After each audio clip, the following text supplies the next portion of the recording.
Coming back, circling back, let's use that word. Eagle coming in. We're sorry, the number you have dialed is not in service at this time. We didn't speak about any of the stuff. We can if you... No, we don't have to. If you want, we can that's go. boring stuff. I'm sorry for all the research you did. And you want to get back to mining? We're going to talk about mining. No? Okay, no. This okay. conversation is far more interesting. We are now about to take you into the rabbit hole with us. What does the word conscious leaders mean to you? All right. A warm welcome, Conscious Leaders. I'm very excited for the guest we have today, Petro du Pisani. She's a force of nature. She survived the mining industry, and she was on the board for Women in Mining. Her knowledge and wisdom that she can impart to us, especially as women, is going to be very profound today. So I'm very excited. But Petro, thank you so much for agreeing to meet today. I'm super excited to tap into that mind of yours and to learn so much. You know, you're so eloquent and you're so gentle, and I can't wait to explore this conversation wherever it might wherever it might take us. Thanks for having me. I'm very, very honored to be in the studio today. I've seen some of your previous guests, so I'm a little bit intimidated. But we'll take it from there, and hopefully I can give you a little bit of insights as to what actually goes on in the mining industry. Although I'm no longer in it for now. What does the word conscious leaders mean to you? For me, anything that's got the word conscious in it, and it's also probably a phase of my life that I'm in right now. It means to be really deeply reflective and really thinking about what your impact on other people and the planet might be. Okay, so for me, conscious, if you think about conscious leaders, it's around really reflecting, okay, about everything, okay, and to make sure that you as a human being are happy with where you are and how you are perceived by the world.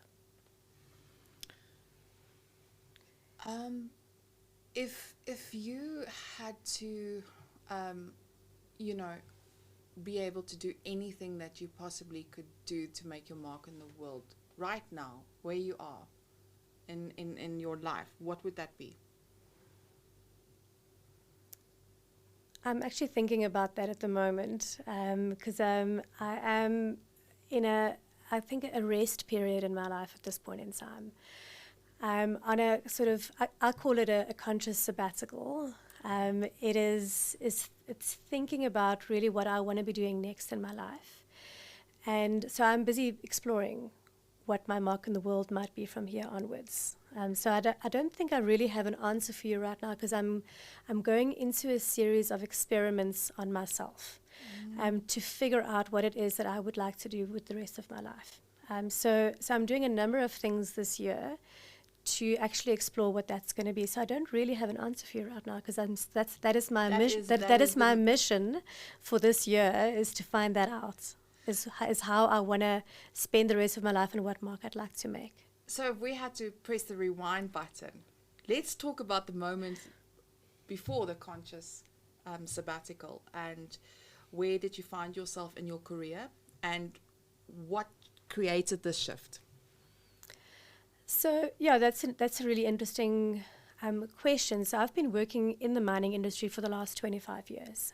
It's been enormously kind to me. I've had a huge amount of opportunities were given to me. I've been able to grow. I never had the same job within my career for more than probably 2 to 3 years. I was constantly moving and doing different things and learning different things, even in the mining industry. And I got to a point last year, I'd known for a while already that I needed to make a change. Okay, there needed to be some sort of change in my life. I wanted to be in the world in a different way. Because I'd been in mining and in corporate for 25 years, and I just wanted to experience the world from a different perspective. And so it's been building for a while. Probably the first sort of inklings of that was around about 2014, where we went through a massive restructure at the work.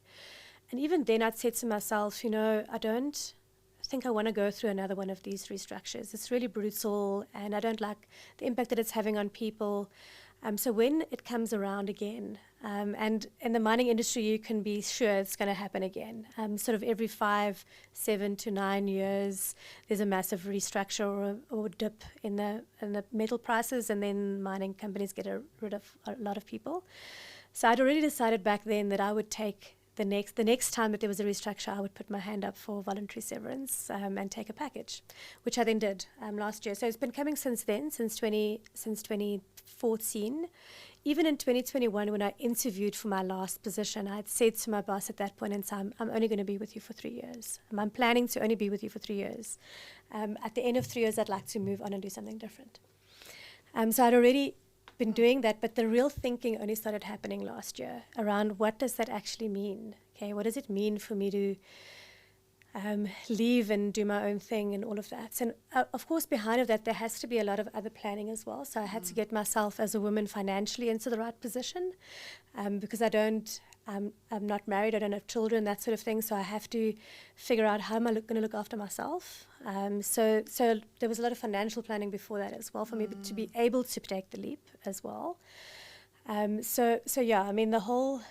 So where I was is I'd also been earmarked for an executive development program last year. I was on an executive development program last year, earmarked as somebody who would move up in the organization. And then I looked up and I saw all the executives that I was going to replace one of these at some point in time. And I saw people married to the company. I saw people who basically prioritized work over anything else. I probably was one of those people as well, who had very little of a private life. Mostly they were just working all of the time. I saw people who were grey, unhappy, who they didn't look like happy people to me. And I was like, I don't want to be one of those people. You know, I don't actually want to, even if I'm earmarked to be one of these people, I don't actually want that life. I don't want that life where I have to travel all the time. And I've done it before. I've traveled a lot internationally for my work. I didn't want that life. Okay, so I was like, okay, well, if I don't want that life, then what? Okay, what do I want? And luckily through the development program, which at the end of the day also helped me to leave, it was supposed to make me stay, but it helped me to leave in the end. We did a series of experiments in a community project, and then I went, well, why can't I do experiments on myself and sort of really do the things that I'm passionate about and the stuff that I really love doing, and see which of those things I could potentially continue doing and be happy doing. So that's what this year is about. So it's about doing all the things that I love doing, and then seeing which of those I can take forward. So what are you planning? I'm planning, so firstly January, which is now over, was meant to be a time to just breathe and relax and just be. Okay. I had this coach who said to me, you need to stop being a human doing and you have to be a human being. Okay. And I was like, what does that actually even mean? I don't know what that means. Okay. I don't know how to be not doing. Okay, because my calendar was back to back, like the whole day, from 5 a.m. exercise to in the evening events for women in mining South Africa, that sort of stuff. So it was a really back to back life. And then how do I go from not having every minute of my day scheduled to having all of this open wide space?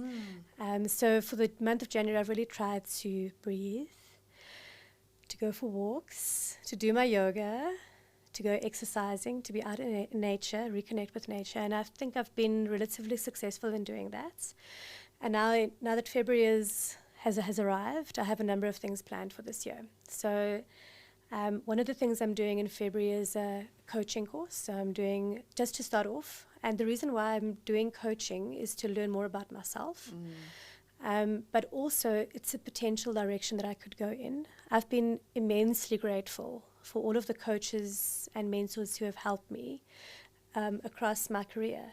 I think around about 2017, 2018, I had a lady who was my executive coach. And each time I walked out of that session, I was so immensely grateful that she had taken the time to sit with me and help me unblock myself. And I can't think of anything better than to be able to do that for other people. to help other people to be able to move forward in their careers. So that's definitely a potential pathway, is to become a coach, and to help others.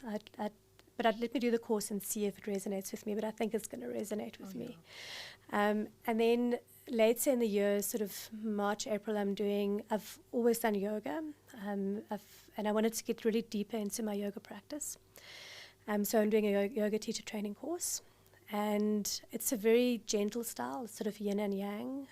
So I'm going to do a 3-week course on yoga and meditation and mindfulness. Sounds like the life, I must tell you.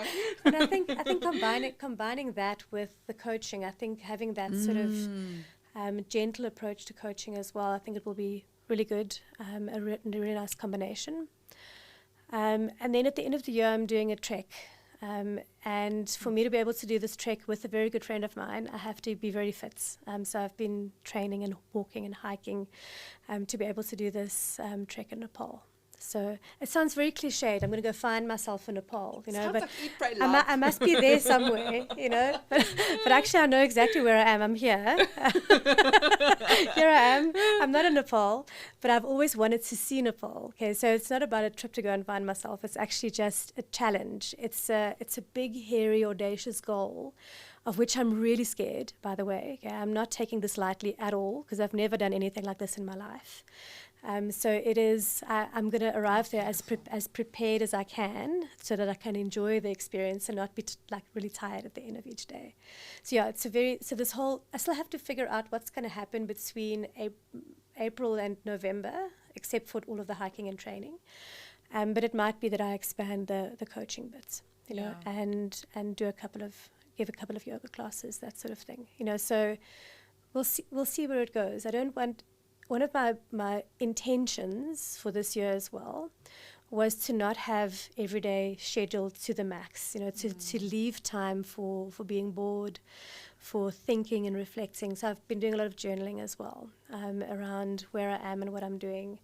And maybe at the end of the year, I'll write a book about how to take a gap year in your 50s. Yes, do that. yes, how to do yes. this, how to plan it, how to consciously do it, and help others to also be able to do this, because I think it's actually so important to take breaks. I mean, as I'm sitting here and listening to you talking, I'm just thinking to myself, so many of us don't know how to plan for a sabbatical. I mean, I kind of decided I'm going to consciously also go on my sabbatical. I did my work, I had my team doing things, but I felt I needed to kind of come back to me. What's my next move?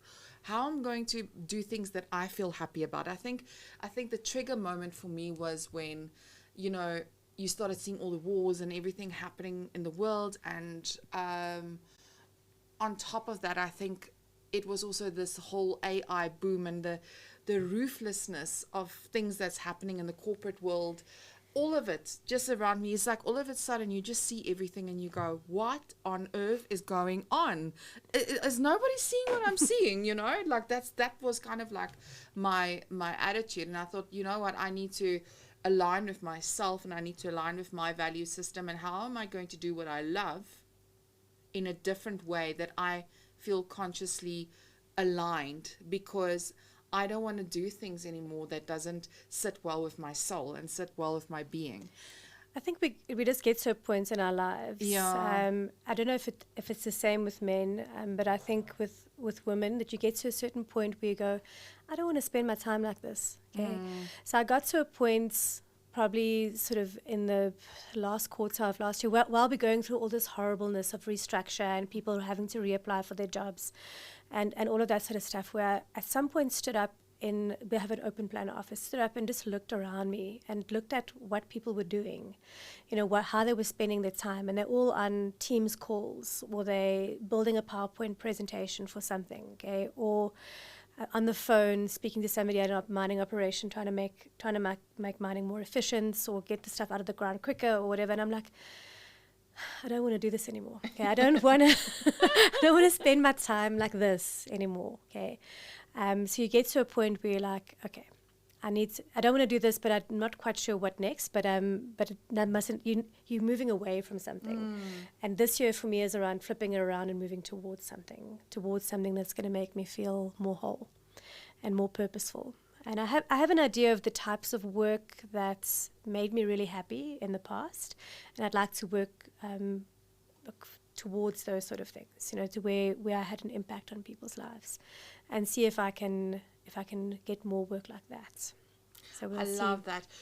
When I was studying numerology, so it was like a 18-month course that I did, and one of the tasks that I had was to go to my CV and to go and in depth into everything that I've done and rewrite my CV only with the things I loved.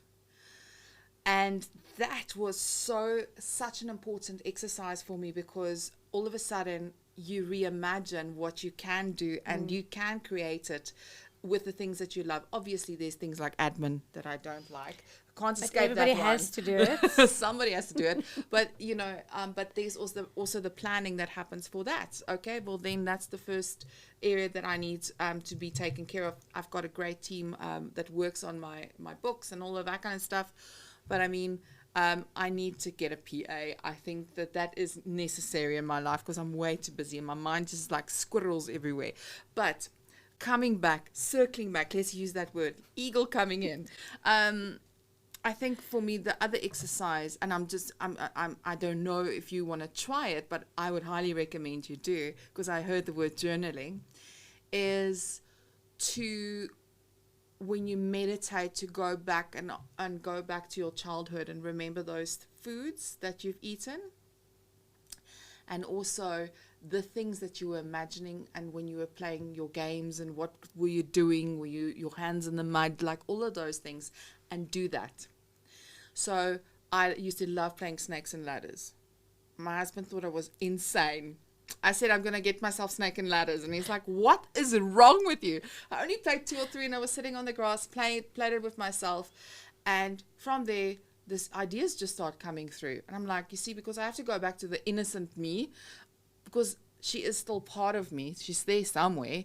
It's just the way we look at time is different. But anyway, and then I started eating all the food. So the thing is, we as emotional human beings, our palates and everything, our bodies hold memory, our muscles hold memory. And I started eating things from my childhood, and I started remembering who I was as a child, because I didn't remember much about my childhood. And that was profound, because all the answers is actually there. But I love also what you're saying is, like, the older we become, the more we're becoming ourselves. It's like Carl Jung said, I mentioned that to Cindy Gallup, the first 40 years of our life is research. The next 40 years is all about implementation of that research. So yeah, I actually saw a quote by David Bowie the other day on one of the, he's just scrolling through Facebook, okay, and it was something around, we spend 40 to 50 years to become the person we want to be. Okay, so that's what it is. Okay, so you growing up is actually becoming the person who you want to be. And I think last year I sort of realized that I need to, if I'm not going to do this now, then what am I waiting for? You're gonna, what are you actually waiting for? You have something like 4,000 weeks in your life. Okay, you have something like 4,000 weeks in your life, and I've spent 800 of those weeks working for that one company. Okay, so that's enough. I think it's enough. It's enough. I've given my time there. I've earned my stripes. I've been in that corporate environment, and it's time for me to just live differently. Okay, so if you think of it like that, if you're only going to get 4,000 weeks, how do you want to spend? And I've already spent 2,000 of those, maybe more. Okay, so how am I going to spend the rest of it? And if I think of things like, both my parents died quite young, and my dad was 70, my mum 71, and I'm 51. So if I have the same genes as them, probably not, because my lifestyle's a little bit more healthier than theirs was. But if I'm only going to make it to 71, do I really want to be doing what I was doing last year for the next 20 years or next 10 years? And it's like, no, okay, I want to do something different. For me, this is such a good, wholesome conversation.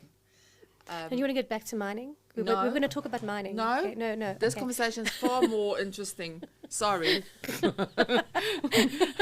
I'm sorry for all the research you did. I was like, when we were talking mining, I'm like, no, I'm not feeling it. Sorry. That was the intent.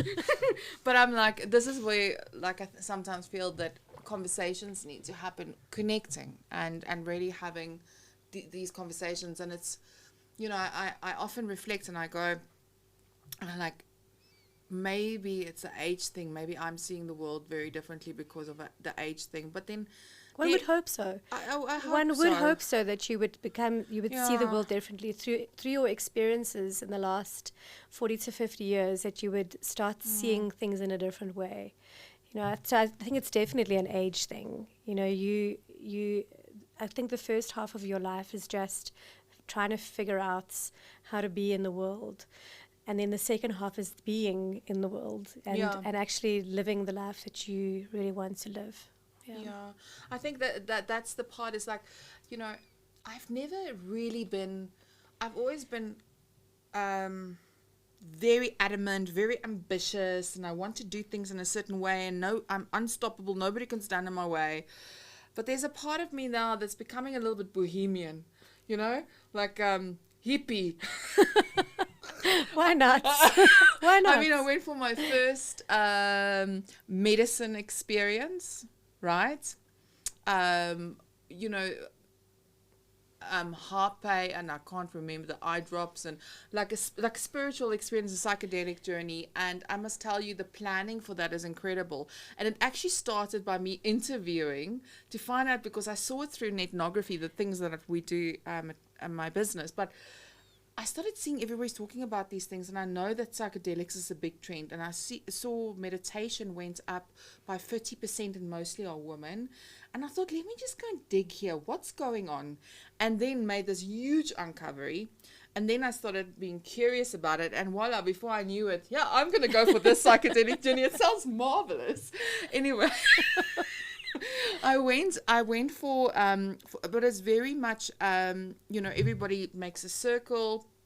You have to eat a certain way, no meat, because it's you taking in a plant and nature, and you really have to go pure in with the intent, you journal and so forth for this experience. To go, listen, we went for a hike while we were doing it. It was so funny. I have to tell you this, right? So there's all these people running past us, and we're like, oh! Oh my gosh, when I think back at it, it was very funny. But we went and jumped into the waterfall. It was just the most beautiful experience, but I got the answers that I was looking for. And believe it or not, Conscious Leaders was it. I knew that I had to do it. I just didn't know when. I knew it since I was a little girl. And I have the entire thing planned in my head already. I know what it's going to be and how it's going to be. I know it's going to evolve. But I didn't know when that time would be, because you start looking and, but there's already a thing like this or already a thing like that. And I was like, but it's not yours. It's not. I want a sisterhood. I want a real sisterhood. And I think through my time in my sabbatical, I think what I realized most of all for myself is that I need sisters. I need sisters that have the same values as me. I need sisters that have the same aspirations, but also the collective intelligence, because I can't be the smartest in the room, and nobody can be the smartest in the room. And if we all come together and we put our minds together, we can learn so much from each other. And so when you were going into your sabbatical, did you know you were in a sabbatical, or was it just something that was happening to you? It was something that was happening to me. Okay. Yeah, it was. It's almost like the universe forced me to stop, if I can put it that way. Like, there's no way you can stop me, because I'm very career driven. But it was just something shifted in me, and it gradually happened. But then it was just a moment where it was like, no. But then there were certain doors that started closing. Doors that were usually open started closing, and I was like, what is going on? This is impossible. And it just kept on going, and I was just like, you know what, I'm actually I'm not going to fight this. I'm going to sit with it, and I'm going to feel it, and I'm going to move with it and see where it takes me. I mean, there was a stage I didn't want to even interview people. I won't be around people. This is why this conversation means so much to me, is because I think we need to open these conversations. There's this, this resilience. We have to be resilient all the time. Sometimes we just want to be soft. Yeah, I mean, I've seen it so many times. This coming from a really macho, male-dominated industry where women sort of become men. Okay, we become hard to be able to fit in and to be able to. And you see, the women that rise to the top are the ones that have really, like you say, resilience and grit. You really have to be able to power through and almost become the same. Okay. But I think it shouldn't be like that. It was quite interesting in this first month of just reflecting and trying to be instead of do. You reflect on what I was like in the last couple of years, and you realize that you're almost on the edge the whole time. Only when you move away from it. It's almost like being in an abusive relationship. Only when you're away from it do you realize, how close you are to burnout and just what a toll it takes on your mental health as well.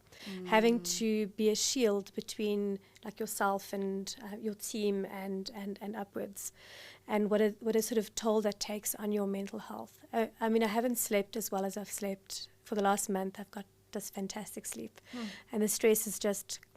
All that stress that you're carrying with you all the time in your body, it's sort of it's leaving me now, which is fantastic. But it takes about a month for it all to go away. Yeah. And I think you're also going to find the guilt. You get to a point where you go, yes, like I'm not so used to not doing something, sitting around and not doing everything that I'm used to doing. And I must tell you, my biggest ideas and my biggest inspiration was born last year. Big things. And it was because I learned to go and sit under a tree again. I learned to actually be quiet with my mind, and I learned to feel things. And see, and it's almost like it's like the veil gets removed. You actually start seeing things for what they really are. And I kind of like the idea of technology wants to do its thing. Maybe we need to come back to who we really are as human beings. I want to thank you so much for today.